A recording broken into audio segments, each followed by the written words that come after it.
আধুনিক মেশিন বাইরেও দেখেন।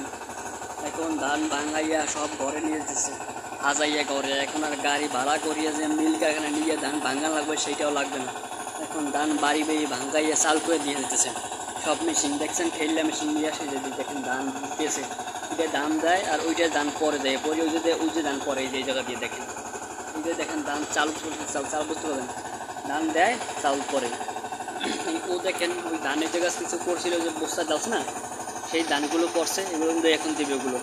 ওই পাশে দেখেন ধান ভরতেছে, চাউল ভরতেছে, সব খালি গায়ে। এমনি অনেক গরম, তাই জন্য সবাই খালি গায়ে হয়ে আছে। এটাই হলো মূলত ঘটনা। দেখেন একলগে বস্তা পরে, বস্তায় পড়ে যে ধান, আর কোনো ট্যাঙ্ক বা জেরে কিছু লাগবে না ধানই করতে, সেই সিস্টেম বানাই ফেলাইছে। দেখতে পাইছেন আধুনিক সব সোয়া, কি আজব মেশিন, সব আধুনিক আধুনিক।